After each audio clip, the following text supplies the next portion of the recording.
नमस्कार दोस्तों, स्वागत है आपका हमारे चैनल पर। आज के एपिसोड में भावनाओं, इंसाफ, रिश्ते और परिवार की खुशियां से भरा हुआ जबरदस्त ड्रामा देखने को मिला।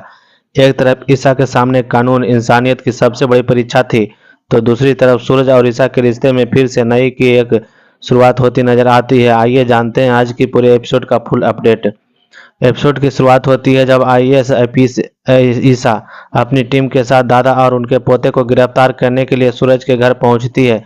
पुलिस पूरे घर की तलाश शुरू कर देती है। ईसा को पूरा यकीन होता है कि जिस बुजुर्ग पर किडनैपिंग का आरोप है वह इसी घर में छिपा हुआ है। कुछ ही देर बाद दादा भाई उस खुद बुजुर्ग और छोटे बच्चे को सबके सामने लेकर आते हैं। ईसा जैसे ही गिरफ्तार की कार्रवाई शुरू करती है तभी मासूम बच्चा अपने दादू को छोड़ने के से साफ इनकार कर देता है। वह रोते हुए कहता है कि उसने अपने पापा के पास नहीं जाना बल्कि अपने दादू के साथ ही रहना है। यह देखकर हर कोई हैरान रह जाता है। इसके बाद दादा भाई पूरे सच्चाई सबके सामने रखते हैं और वह बताते हैं कि यह बुजुर्ग कोई अपराधी नहीं बल्कि एक बेबस पिता है। उन्होंने अपने पोते को बचपन से पाल पोस कर बड़ा किया है, लेकिन वह बाद में बेटे और बहू के उनके घर से निकाल दिया। उनका घर और सास सारी जमा पूंजी भी उनके छीन ली गई है। इतना ही नहीं, उसे वृद्धाश्रम आश्रम तक भेज दिया गया है। बाद में वह भी फीस देना भी बंद कर दिया। दादा भाई बताते हैं कि बुजुर्ग अपने पोते के जन्मदिन पर केवल उसने मिलने गए थे, लेकिन जब वे लौटने गए तो पोता खुद उनके पीछे पीछे चला आया। यानी किसी तरह की किडनैपिंग नहीं हुई थी। यह पूरी कहानी सुनकर ईसा को एहसास होता है कि उसने केवल सबूतों के आधार पर फैसला लेने की जल्दबाजी कर दी थी।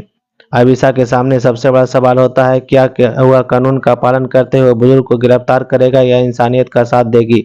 आखिरकार ईसा एक ऐसी फैसला लेती है कि जिसे हर कोई तारीफ करता है। वह कहती है कि वह बुजुर्ग को हथकड़ी नहीं पहनाएगी बल्कि कानूनी प्रक्रिया पूरी करने के लिए उन्हें पुलिस स्टेशन चलकर अपना बयान देना होगा। साथ ही ईसा यह भी भरोसा दिलाती है कि वह सरकार की ओर से उन्हें हर संभव मदद दिलाने की कोशिश करेगी।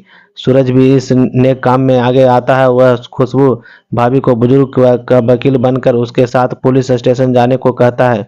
वह रिया से कहता है कि बुजुर्ग के लिए लाइब्रेरियन की नौकरी और रहने का इंतजाम कर दिया जाए ताकि उन्हें सम्मान के साथ नई जिंदगी मिल सके। इसके बाद घर का माहौल हल्का फुल्का और मजेदार हो जाता है। ताई माँ ईसा की समझदारी और की खूब तारीफ करती है, जबकि मोनिका हमेशा की तरह मजाकिया अंदाज में जलती हुई नजर आती है। बाबू अपनी माँ के लिए इलेक्ट्रिक नेक्स्ट मसाज मशीन लाता है जिसे देखकर सभी खुश हो जाते हैं, लेकिन थोड़ी ही देर बाद मोनिका की एक गलती से मजेदार अफरा तफरी मच जाते हैं। पूरी परिवार हंसने लगता है।